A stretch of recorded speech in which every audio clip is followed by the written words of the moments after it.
Bom dia. Ontem a gente começou a falar, continuou, na verdade, as regras de um não-judeu acender o fogo. De maneira geral, um Yehudi tem que acender o fogo. A gente falou como isso também se aplica nas fábricas, nas indústrias. O que significa um biscoito que tem selinho, aquele que não tem selinho. Então, vou resumir para quem não estava ontem. Então, quando se trata, tem duas condições que nos obrigam a que um judeu ele acenda o fogo para preparar o alimento. O que significa isso? De maneira geral, na tua casa, sempre você vai acender o fogo para você não entrar em problemas. Mas quando alguém, por exemplo, vai dar um certificado de kasher numa fábrica, então, se ele pega, por exemplo, o exemplo é do biscoito de arroz, que ele não é, primeira condição, não é algo importante, ele não é algo tão importante que a linguagem é que serviria na mesa de um rei. Então, nesse caso, se o rabino for lá e verificar que todos os ingredientes daquele produto, todos os ingredientes que passam para aquelas máquinas, eles não tem problema de kashrut, então ele dá o selo dele, e quando eventualmente mudar os ingredientes, a fábrica fecha um contrato com ele, eles avisam que mudamos, por favor, vir verificar, e por isso que às vezes as coisas saem da lista. A outra regra é que se é algo que você consegue comer mesmo cru, então, por exemplo, uma fruta, uma verdura, então mesmo que ele, por exemplo, fez um purê de maçã, fez uma compota de maçã, maçã você pode comer ela crua, é uma fruta.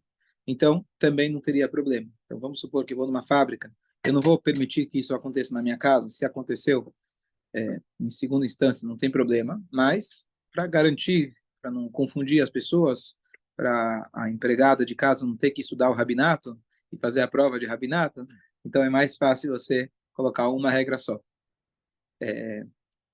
Então, se for alguma coisa que dá para você comer cru, normalmente, então, mesmo que foi cozido, então aquilo não influencia. Então, para ser proibido, ele precisa ter essas duas condições. Não para ser permitido. Para ser proibido, ele precisa ter essas duas condições.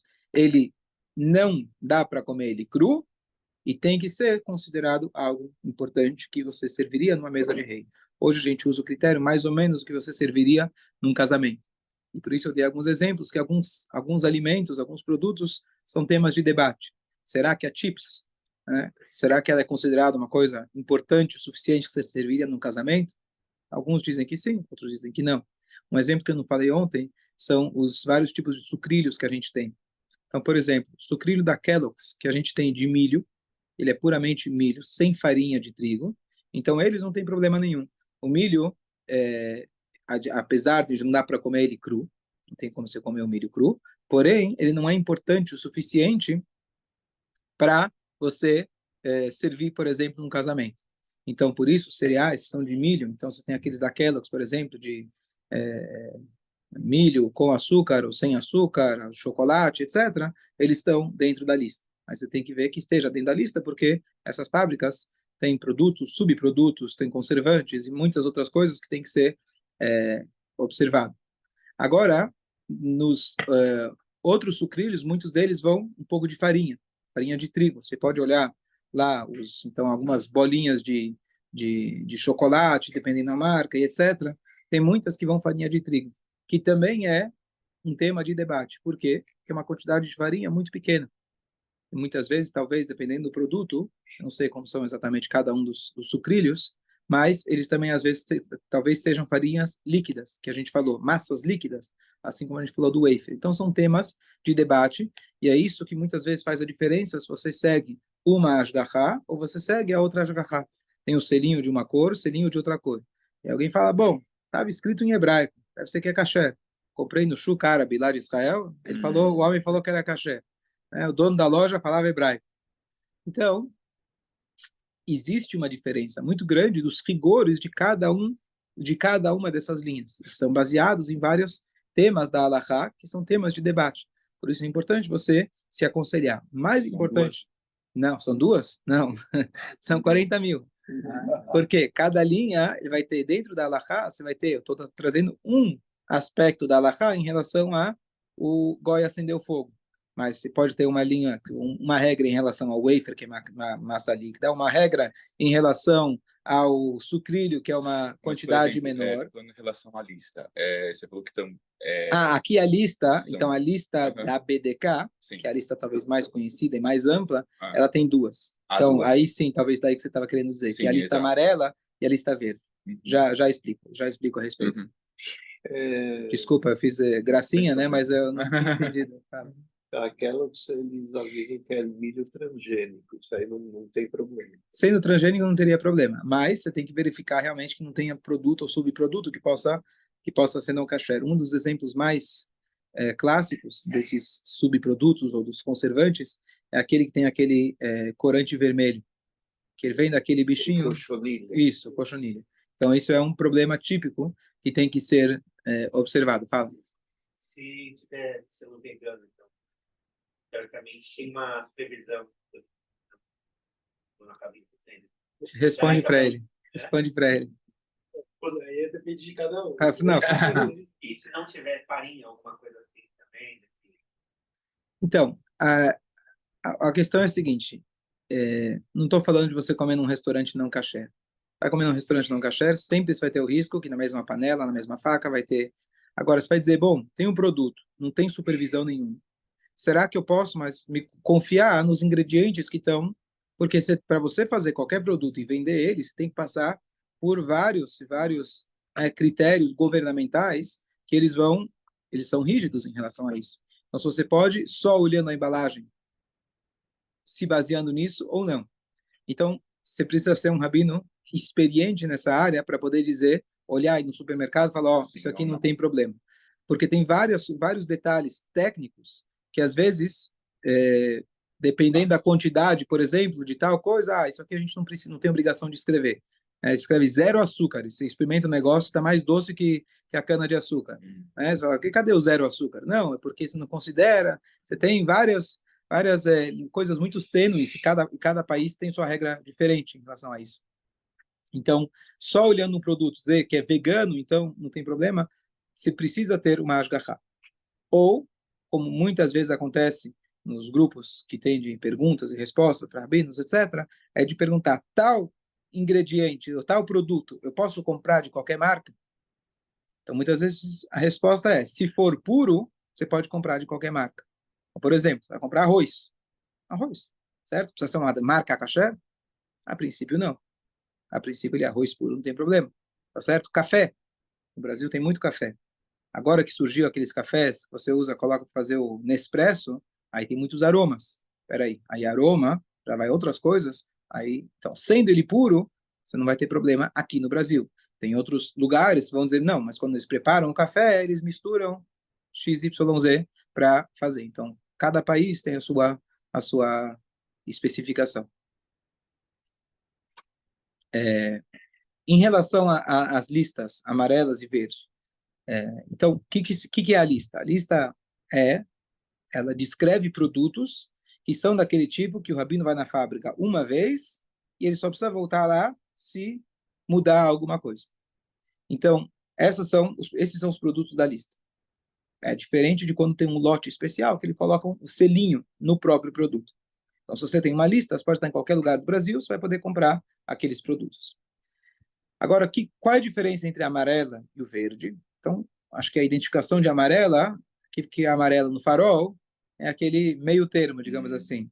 Então, você tem a lista vermelha, não está na lista, tá certo? Tem aquilo que é proibido. Você tem a lista verde, que seria, digamos assim, aceito por todos, teoricamente, e a lista amarela. Então, a ideia da lista amarela é uma ideia que é um tema de discussão. Já falei isso outra vez. Por quê? Ela é boa para quem está começando e ela é ruim para quem está terminando. Ela é boa para uma pessoa que ainda não cuida de kasher e ele quer começar, então ele vai ter muito mais variedades que ele vai poder escolher e vai saber que ele está seguindo pelo menos uma das linhas mais lenientes do kasher. Mas, por outro lado, será que isso vai afetar uma pessoa que já é mais cuidadosa? Fala, bom, é kasher, então eu vou comer. E ele está se baseando em leniências. Então, essa é a pergunta em geral, se vale a pena fazer essa lista ou não. Na prática, na realidade, aqui no Brasil, nós temos essa lista. O que muda de uma lista para outra? Então, o que muda são vários e vários e vários temas na Halakha, e a ideia é pegar a linha mais leniente. Então, eu comentei ontem em relação à batata, por exemplo. A batata é um tema de discussão, batata chips, tá certo? Será que é importante o suficiente ou não? Então, essa linha, com certeza, vai deixar. Tem outra coisa, que é o que eu ia falar hoje, que é sobre o leite kasher.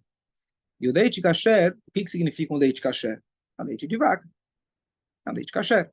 Mas os sábios decretaram que o leite, na hora da ordenha, ele tem que ser observado, a ordenha tem que ser observada por um judeu. Qual é o motivo do decreto? Para que não se misture outro leite que seja de um animal não kasher. Mas eles decretaram que você tem que ter um judeu olhando. Então, tinha um rabino, já falecido há uns 40 anos, 50 anos, talvez, rabino Moshe Feinstein, as maiores autoridades históricas de Halakha em geral, dezenas de livros, e a opinião dele era, não vou dizer que é por todos, porque no judaísmo não existe, né? Mas muito aceita.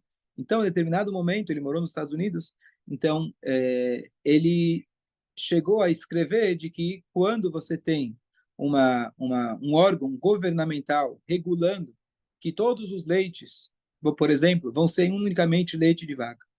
Se você misturar qualquer outra coisa, você vai ter uma multa enorme, você vai perder a tua licença. Então, ou seja, você sabe que essas fábricas não vão colocar qualquer outra coisa. Assim como a gente sabe, no momento que eu fui lá, dei a autorização, dei a ashgahá para o biscoito de arroz, eu não estou com medo, vai vir lá o funcionário comendo o hambúrguer ou o cheeseburger e vai cair dentro da máquina. A gente tem essa suspeita? Não tem. O cara está proibido de entrar lá com comida. Antes dele entrar, ele tem que colocar uma máscara, lavar a mão e assim por diante. Então você tem aonde se apoiar suficiente, como uma vez que está sendo regulado. Então esse famoso Moshe Feinstein, ele mencionou essa permissão de que o leite, sendo ele regulado pelo governo, você vai ter certeza que é leite de vaca, então está permitido. Com essa opinião, você vai poder, por exemplo, muitos tomam sorvete da Häagen-Dazs. Americano. Governo americano. Não, mas o CIF aqui no Brasil, os CIF são muito sérios. Alguns órgãos aqui no Brasil são muito sérios, por incrível que pareça. Mas a Anvisa também é muito séria. Tem algumas pesquisas. Então, e mesmo que você vai dizer, bem, pode ser que vai acontecer, a Halakha também contempla isso. Qual é a chance disso acontecer? Entendeu? Se a chance é muito pequena, também é considerado na Halakha. Será que então vai ser anulado? Por exemplo, vamos supor que ele comeu um cheeseburger dentro de uma caldeira e caiu de uma cadeira de 30 toneladas. Isso é considerado anulado, tá certo? Então, a gente não tem que ir até esse ponto, imaginar que talvez vai acontecer. Então, baseado nessa opinião dele, então tem muitas pessoas nos Estados Unidos, principalmente, que eles comem produtos que eles são lácteos e uma vez que está escrito que é leite, você sabe que é leite de vaca, são leite de vaca normalmente, a não ser que você vai comprar uma coisa diferente, eles se baseiam nisso e comem halav akum. O nome disso é halav akum ou halav stam. O que significa aquele halav, aquele leite que não teve um judeu na hora da ordenha. Agora, a maioria dos rabinos, não sei se eu falar a maioria é difícil, né? Eu não contei, mas o correto, e assim traz na Halakha, que Bal Nefesh Raui Lachmir, quem tem uma alma, é uma expressão, quer dizer, a pessoa deve ser cuidadosa com isso.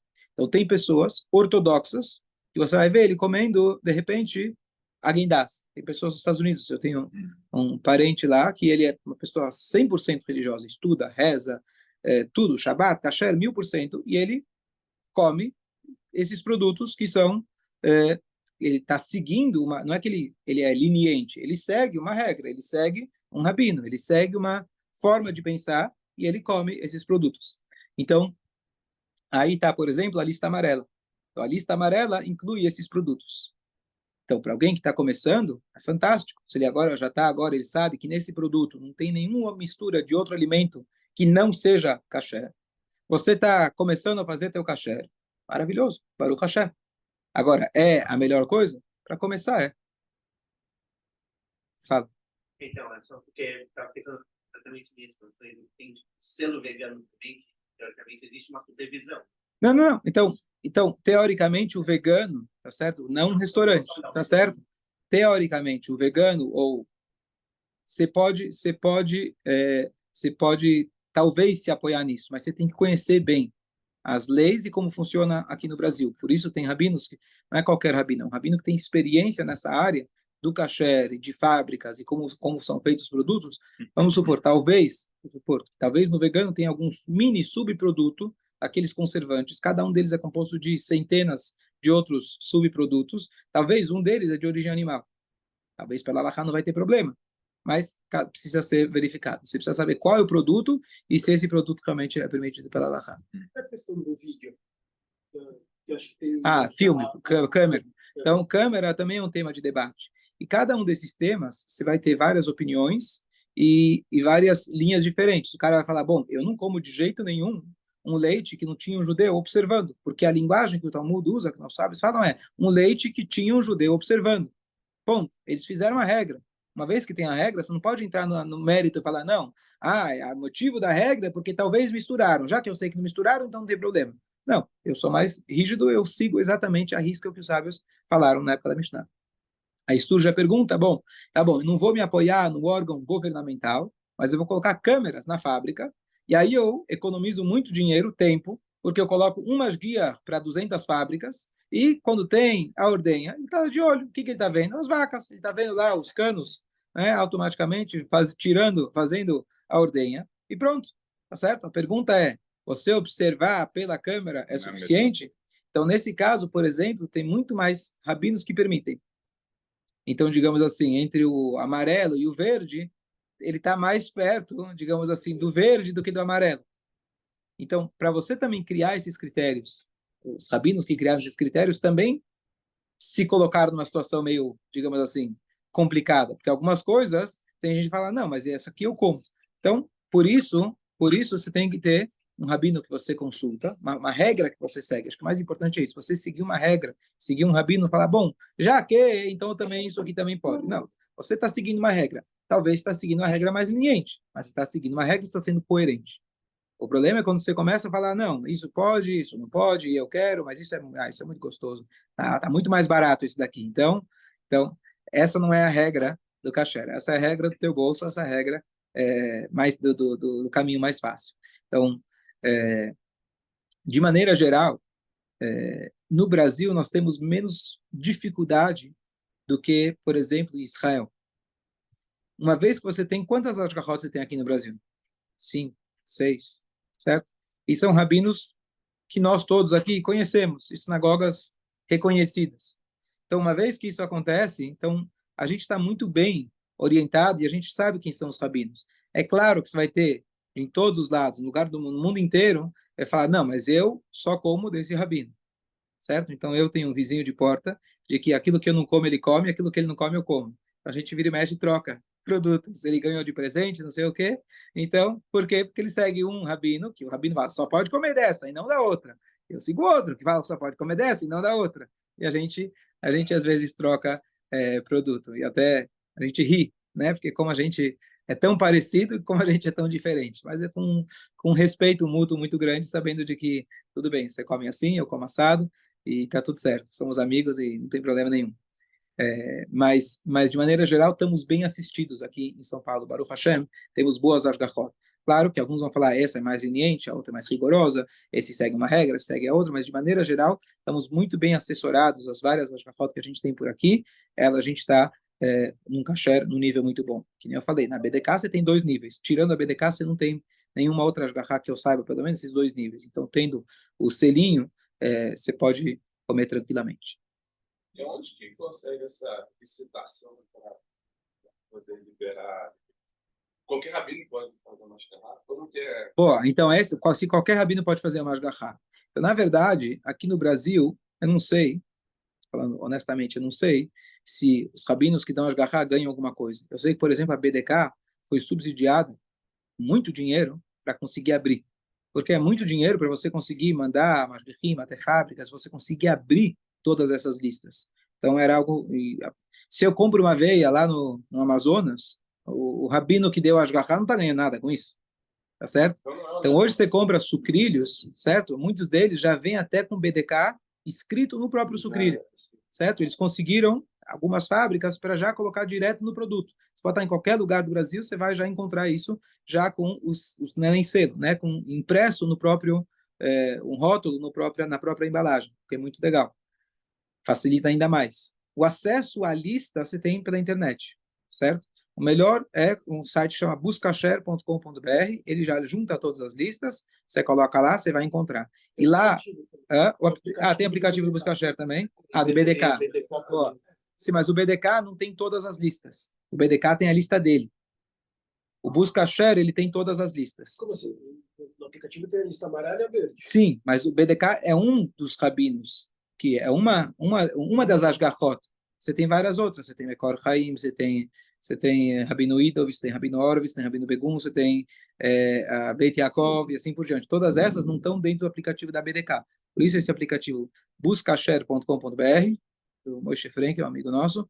Então é fantástico. Ele juntou todas elas e lá vai aparecer o que é amarelo. Vai aparecer bem claro o que é amarelo, se você vai saber se você segue ou não, etc.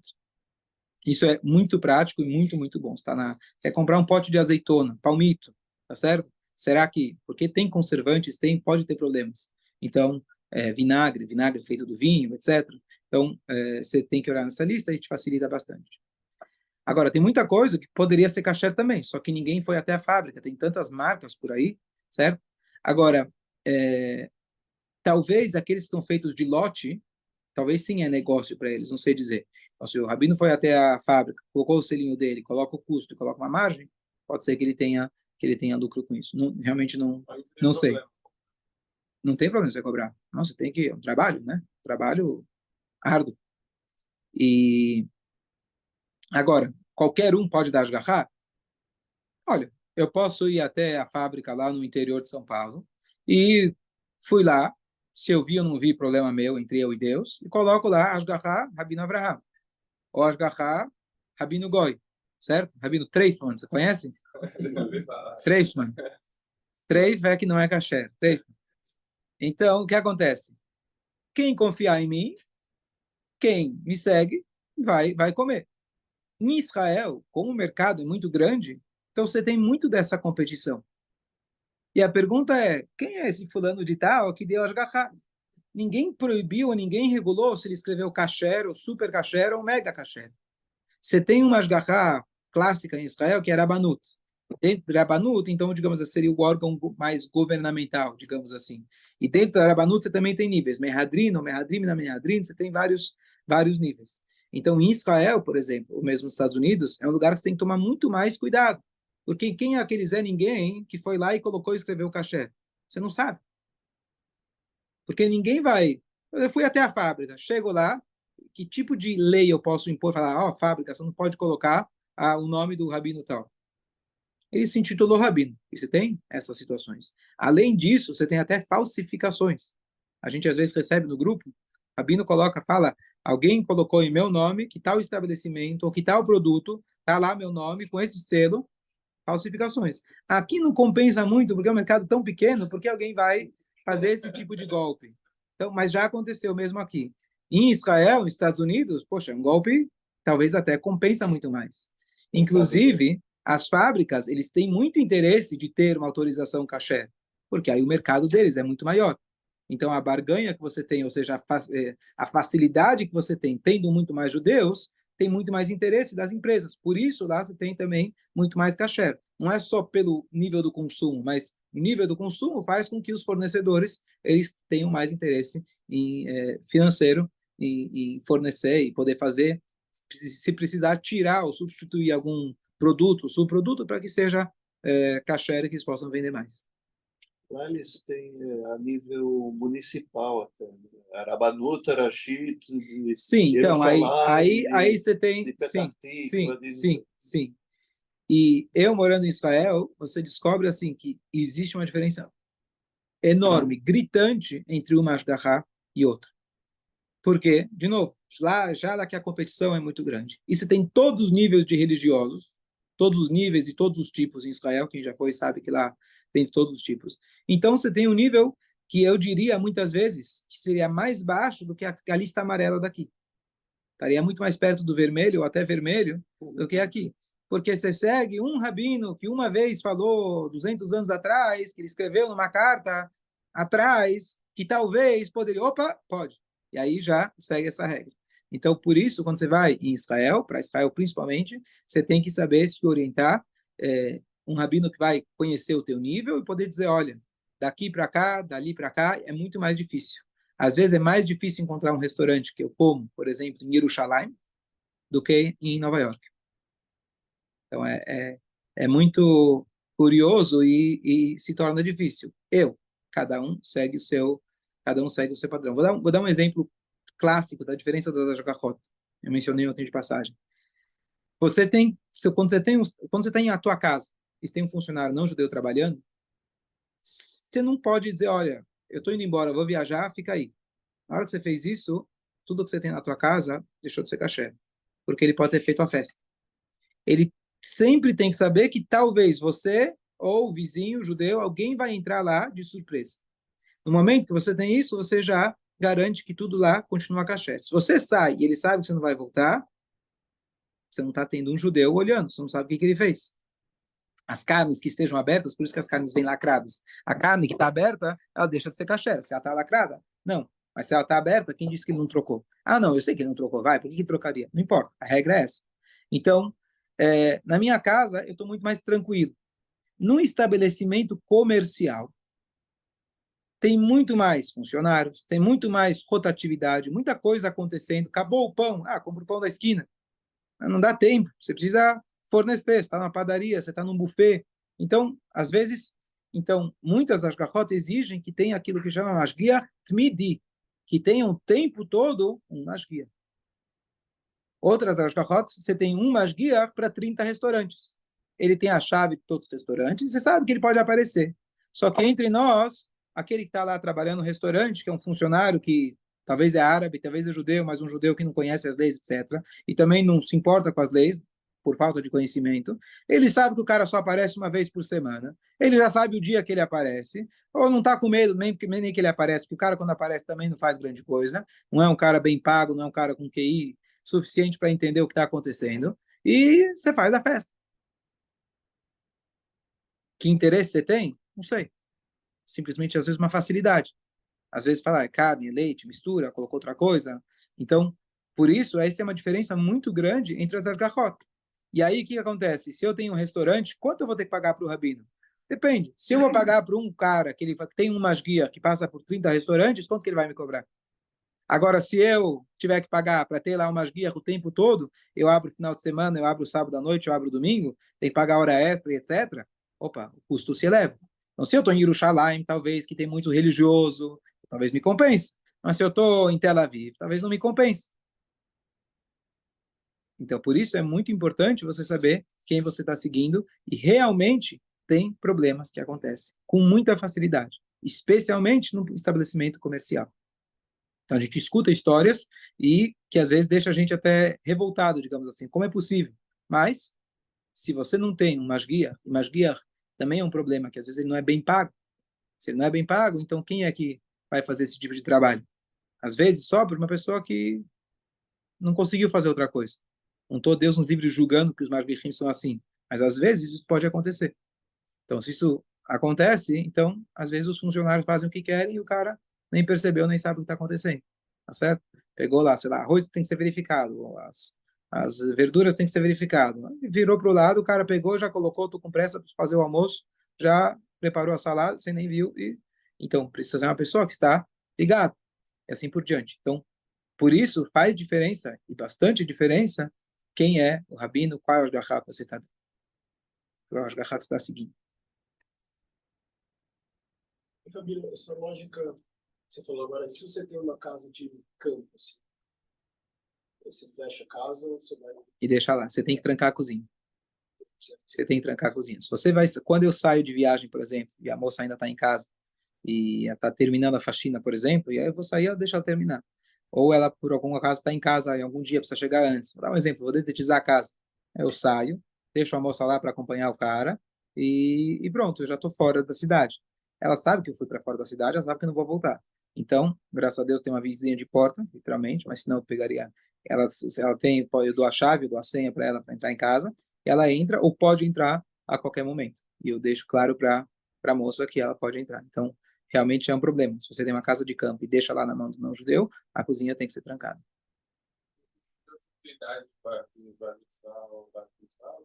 Depende para quê. Algumas coisas exigem que ele tenha ou bar mitzvah, ou pelo menos perto disso, maturidade para poder fazer. Então, por exemplo, verificar um alface, não pode confiar numa criança que vai verificar o alface. A verificação é muito minuciosa. Agora, ligar o fogo não tem problema.